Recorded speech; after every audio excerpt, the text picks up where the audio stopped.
আসসালামু আলাইকুম সবাইকে।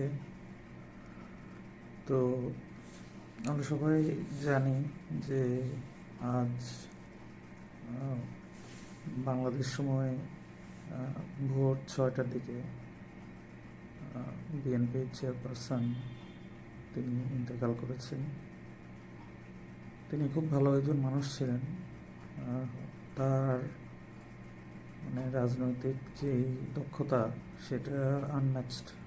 ওনার মতো আসলে বাংলাদেশে আমি মনে করি কোনো পলিটিক্যাল লিডারই কাছে আসবে না, এমনকি তার ছেলেও না।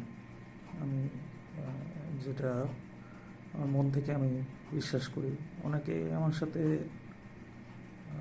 একমত পোষণ করতে পারেন, দ্বিমতও করতে পারেন, বাট আমার মনে হয় যে ওনার মতো একজন রাজনৈতিক ব্যক্তিত্ব বাংলাদেশে আর সেকেন্ড কেউ আসবেন না বা আসতে পারবেন না। তো আল্লাহ সুবহানাহু ওয়া তাআলা যাতে ওনার রুহের মাগফিরাত, আমরা সবাই তার রুহের মাগফিরাত কামনা করি এবং আল্লাহ সুবহানাহু ওয়া তাআলা যেন তাকে জান্নাত নসিব করেন। তো এই বলেই আমি আজকের ভিডিওটা আমি শুরু করতে চাচ্ছি। তো মূলত গতকালকে একটা নিউজ রিপোর্টে আসলো কিছুটা এরকম যে স্বরাষ্ট্র উপদেষ্টা উনি একটা বিবৃতিতে একটা পুরস্কার বিতরণী বা একটা মেডেল বিতরণী একটা অনুষ্ঠানে উনি মন্তব্য দিয়েছেন যে বাংলাদেশের অভ্যন্তরীণ যদি কেউ অপরাধ করে থাকে তাহলে তাকে যেন গ্রেপ্তার করা হয়। আমার কাছে জিনিসটা সত্যি খুবই খুবই হাস্যকর এবং বাংলাদেশের আইন বলেন বা বাংলাদেশের রাজনীতি বলেন, সরকার ইটসেলফ বলেন, আমাদের যে জনগণ বাংলাদেশের, আমরা যে সাধারণ মানুষের সাথে এক রকমের একটা প্রতারণা বা একটা হাস্যকর একটা ব্যাপার আমি মনে করি। তো খুব বেশি লম্বা করব না, আমি ফুল রিপোর্টটা আপনাদের সাথে ভিডিওর শেষে আমি শেয়ার করছি। তো আপনারা দেখলেও হয়তো আমার সাথে অ্যাগ্রি করবেন বা দ্বিমতও দিতে পারেন। তো অবশ্যই কমেন্টে জানাবেন যে আপনাদের মতামতটা কী। ফুল ভিডিওটা আমি আপলোড করে দিচ্ছি। আমার কাছে একটা জায়গায় এসে যেটা মনে হলো যে ওই অনুষ্ঠানে, বা ওটাকে মনে হয় দরবার বলে, হোয়াট এভার ইট ইজ, তো সেখানে একজনও সেই যে মেডেলটা, সেই যে পুরস্কারটা বা প্রমোশনটা বা পদোন্নতি যেটা তারা পাবে বা পাচ্ছে, একজনও এটার নিতে তাদের দ্বিধাবোধ হলো না বা তাদের কোনো কাইন্ড অফ অবজেকশন হলো যে কেউ অবজেকশন করলো না যে না আমি এটার বিরুদ্ধে আছি বা এটা আমি নিতে চাই না, এমন কিছু। তো জিনিসটা আমার কাছে খুবই হাস্যকর লাগলো। আর আমার কাছে যে জিনিসটা খুবই আশ্চর্যজনক লাগলো যে রিসেন্টলি জাস্ট 10-12 দিন আগে যে ঘটনা বাংলাদেশে ঘটে গেছে, শহীদ ওসমান হাদির যে ঘটনাটা আমরা সবাই জানি। তো সেই প্রেক্ষিতে এই রকমের যে অনুষ্ঠান, যেখানে আইনশৃঙ্খলা বাহিনী তাদেরকে আবার পুরস্কার প্রাপ্ত করা হচ্ছে বা তাদেরকে এক রকমের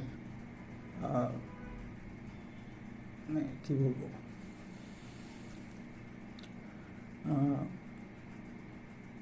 তাদেরকে বাহবা করা হচ্ছে।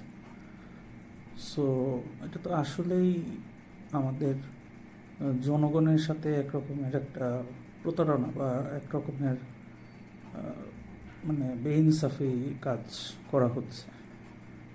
তো আমি আর বেশি কথা আসলে বাড়াতে চাই না, কিন্তু আমার মনে হয় সাধারণ জনগণের সাথে এক ধরনের ধোঁকাবাজি করা হচ্ছে। কোথাও একটা গরমিল তো আছে, অবশ্যই there is some kind of corruption বা মানে কোনো কনস্পিরেসি, আপনার যেটাই বলেন না কেন। আমার মনে হয় যে বাংলাদেশে যে বর্তমান যে পরিস্থিতি নিয়ে বাংলাদেশকে নিয়ে এক রকমের লটারি খেলা হচ্ছে।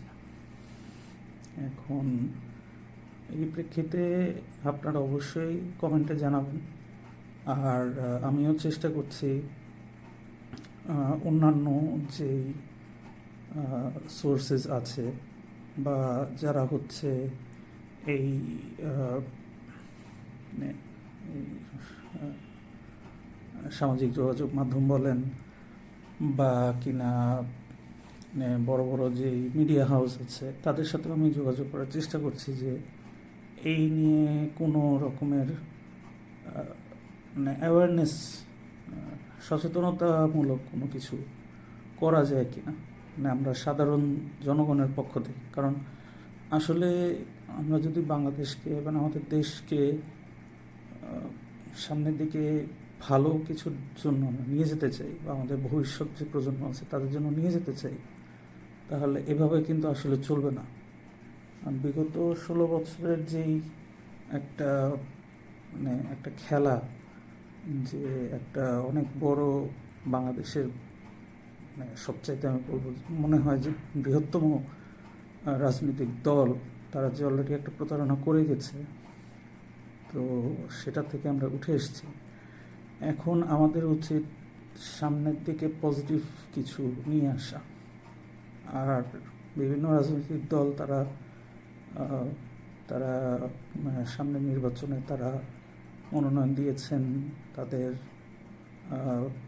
যে আশা বা তাদের যে একরকমের প্ল্যান বলেন বা বিভিন্ন ধরনের রাজনৈতিক যে ভবিষ্যৎ কার্যক্রম আছে সেগুলো নিয়ে তারা সামনের দিকে এগোবে। বাট লং রানে আমরা আসলে কোথায় যাব? তো 1.5 বছরের মাথায় যদি এইরকম মানে কী বলবো যে এক ধরনের যে খেলা, মানে দেশের মানুষদেরকে নিয়ে বা ফুল দেশটাকে নিয়ে যে এক রকমের একটা মানে বলছি একটা হচ্ছে একটা করছে আর একটা, এইরকম যে এই জিনিসটা আমরা দেখে আসছি ছোটোবেলা থেকেই। আমরা খবরে বা বিভিন্ন যেই সামাজিক মাধ্যমে আমরা দেখে আসছি, সেই জিনিসটাই যদি মানে 15-20 বছর পরে একই জিনিস আবার কন্টিনিউ করে, তাহলে লাভটা কী হলো? যে শহীদের যে রক্তগুলো সেগুলো তো ফুললি মানে বৃথা গেল। আর শহীদদের সাথে অপমান করা, অনেকেই বলছে যে শহীদদের সাথে এক রকমের বেইনসাফি বা অপমান করা হচ্ছে। এইটা তো আসলে চলতে দেওয়া যায় না, কোনোভাবেই না। সো আমি এই ভিডিওটা আপনাদের সাথে যেই খবরের যে প্রতিবেদনটা এসেছিল সেটা আপনাদের সাথে আমি শেয়ার করছি। তো সেটা আপনারা দেখবেন অ্যান্ড অবশ্যই আপনাদের যে মন্তব্য সেটা শেয়ার করবেন। সবাই ভালো থাকবেন, সুস্থ থাকবেন, আমাদের সাথেই থাকবেন এবং আমাদের দেশের জন্য, দশের জন্য, সবার জন্য সবাই সবার জন্য দোয়া করবেন, যাতে বাংলাদেশ সামনের দিকে একটা ভালো কিছু আমরা মানে করতে পারি, আর বাংলাদেশের ভবিষ্যৎ যেন উজ্জ্বল হয়ে ওঠে। বাংলাদেশ যেন পৃথিবীর বুকে সত্যিকার অর্থে মানে মাথা উঁচু করে আমরা সবাই দাঁড়াতে পারি, বাংলাদেশ মাথা উঁচু করে বিশ্বের দরবারে দাঁড়াতে পারে। ইনকিলাব জিন্দাবাদ। দেশের ভেতরে অপরাধ করে কেউ যেন সীমান্ত দিয়ে পালাতে না পারে সে লক্ষ্যে কঠোর নজরদারি তাগিদ দিয়েছেন স্বরাষ্ট্র উপদেষ্টা জাহাঙ্গীর আলম চৌধুরী। সীমান্ত দিয়ে অস্ত্র পাচার হচ্ছে স্বীকার করে তিনি বলেন, পাচারকারীদের আটকও করা হচ্ছে। নির্বাচন বানচালের ষড়যন্ত্রে ফ্যাসিবাদদের দোসররা সক্রিয় থাকলেও তা সবার সহযোগিতায় একটি অবাধ, সুষ্ঠু ও শান্তিপূর্ণ নির্বাচন সম্ভব বলে আশাবাদ জানান তিনি। উপদেষ্টা বলেন, এবারে নির্বাচনে 50,000 বিজিবি সদস্য দায়িত্ব পালন করবে। বিস্তারিত দেখুন নাহিদ প্রেসের রিপোর্টে। সীমান্তের অতন্দ্র প্রহরী হিসেবে বর্ডার গার্ড বাংলাদেশের কাঁধে এখন দ্বিমুখী দায়িত্ব। একদিকে দেশের সীমান্ত সুরক্ষা, অন্যদিকে অভ্যন্তরীণ আইন শৃঙ্খলা ও রাজনৈতিক স্থিতিশীলতা রক্ষায় নিয়মিত বাহিনীকে সহায়তা করা। পিলখানার শহীদ শাকিল আহমেদ হলে আয়োজিত বর্ণাঢ্য এই অনুষ্ঠানে বাহিনীর সাফল্য ও অর্জনের চিত্র তুলে ধরেন বিজিবির মহাপরিচালক। বীরত্বপূর্ণ ও সাহসী কাজের স্বীকৃতি হিসেবে এবছর 72 জন বিজিবি সদস্যকে পদক প্রদান করা হয়। অনুষ্ঠানে প্রধান অতিথির বক্তব্যে জাতীয় সংসদ নির্বাচনকে সামনে রেখে বিজিবিকে সর্বোচ্চ সতর্ক ও প্রস্তুত থাকার নির্দেশ দেন স্বরাষ্ট্র উপদেষ্টা।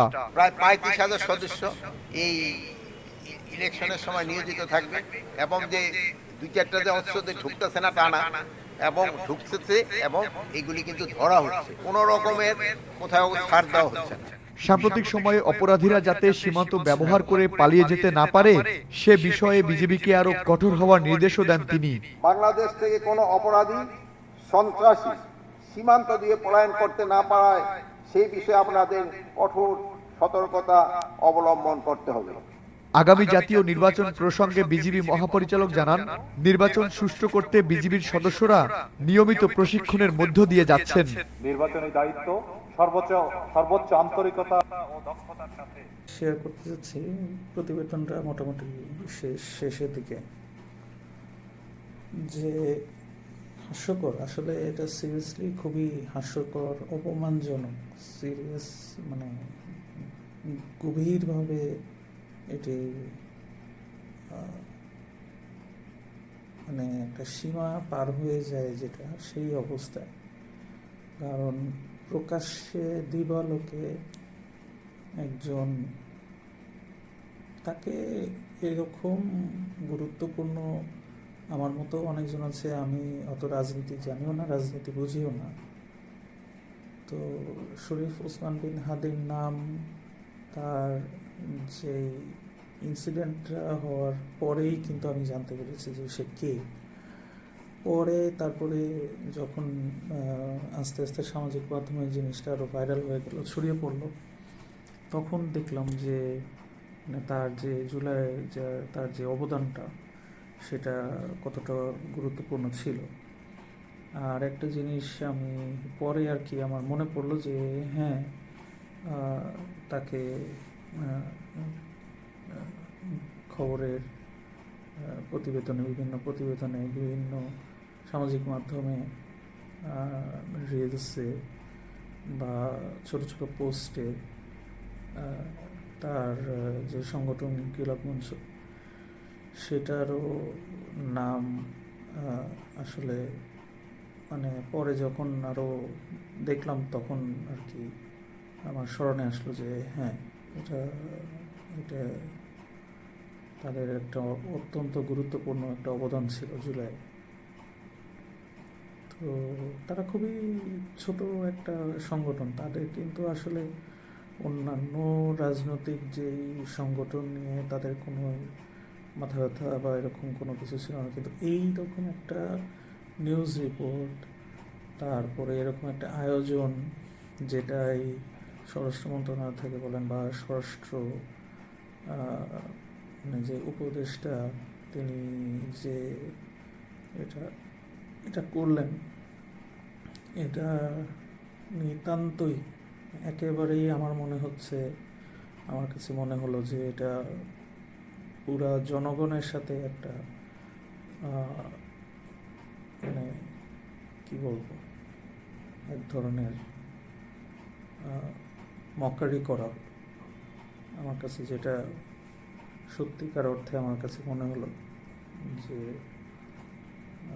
বাংলাদেশের মানুষের সাথে এক রকমের ধোঁকাবাজি করা, চরম ধোঁকাবাজি করা হলো। তা আপনারা অবশ্যই জানাবেন যে আপনাদের যে মন্তব্য সেটা অবশ্যই জানাবেন। আমার কাছে যে জিনিসটা মনে হলো যে যে ইভেন্টগুলো হচ্ছে, আমি একটু আগে স্ক্রল করতে করতে দেখলাম যে যাদেরকে আমরা বিশ্বাস করি তারাই কি RNWর এজেন্ট। এটা কিন্তু হতেই পারে, এটা অ্যাবসলিউটলি পসিবল হতেই পারে, কারণ আমাদের দেশটা আমরা একা স্বাধীন করি। আমরা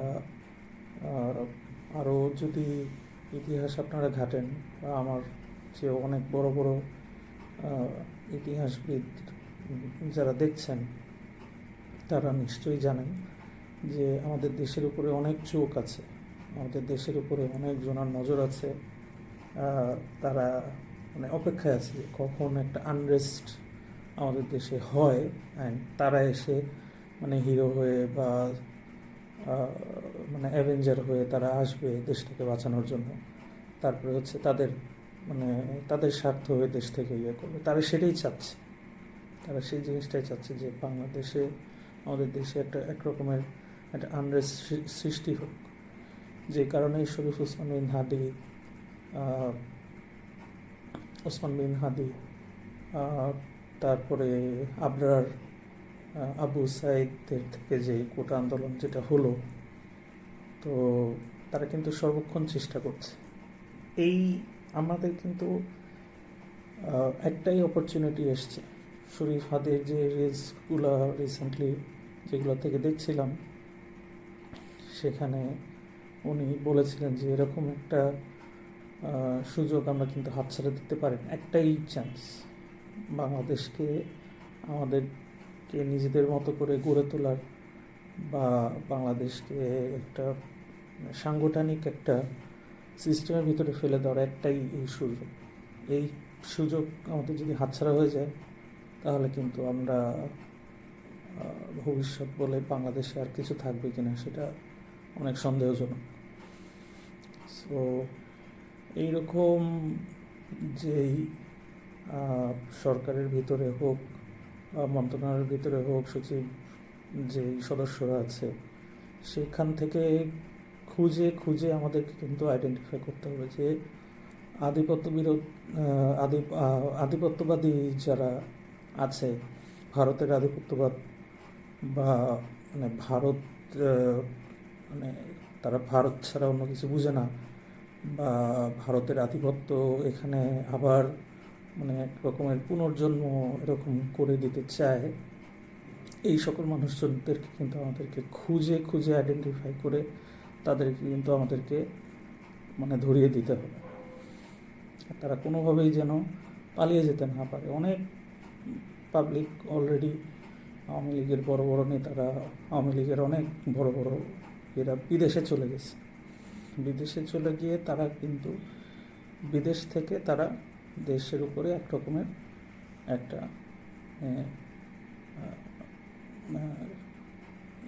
নেতিবাচক একটা ইফেক্ট, একটা প্রভাব তারা ফেলছে বা ফেলার চেষ্টা করছে, যাতে করে সামনে যে নির্বাচনটা হয়, আমাদের সামনে যে নির্বাচনটা আসছে সেটা যাতে ভালো করে না হয়, সেটার সাথে যেটা নাই হয়, একেবারেই না হয়। কারণ অনেক জায়গায় আপনারা সামাজিক মাধ্যমে, আপনারা ফেসবুকে বা অন্যান্য যে মাধ্যম আছে, টিকটক আছে, আছে ইনস্টা আছে, সেখানে হয়তো আপনারা স্ক্রল করতে করতে দেখবেন যে তারা বলছে যে নৌকা ছাড়া নির্বাচন হবে কী করে। নৌকা ছাড়া নির্বাচন কীভাবে হয় সেটা আমরা দেখিয়ে দিব, আর সেটা আমাদেরকে দেখতে হবে, সেটা আমাদেরকে 100% আমাদেরকে অবশ্যই দেখাতে হবে যে নৌকা ছাড়া কীভাবে নির্বাচন করা যায়। এটাই কিন্তু আমাদের জন্য অনেক বড় একটা চ্যালেঞ্জ। আর এর মধ্যে অবশ্যই শরীফ ওসমান বিন হাদির যেই যারা জড়িত আছে তার হামলার উপরে, তার হামলাকারীদের অবশ্যই তাদেরকে আইনের আইনের আওতায় নিয়ে আসতে হবে, তাদেরকে গ্রেপ্তার করতে হবে। এদের বিচার আমরা অবশ্যই করতে চাই। নির্বাচনের আগে হলে খুব ভালো হয় জিনিসটা, নির্বাচনের পরে হলে, নির্বাচন শেষ হয়ে গেলে দেখা যাবে যে জিনিসটা আর হবে না, বা মানে আর কখনোই এটা হবে না।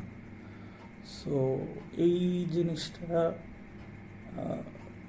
শরীফ ওসমান বিন হাদির যে বিচারটা, সেটা যত দ্রুত সম্ভব যদি ক্লিয়ার করে দেওয়া যায়।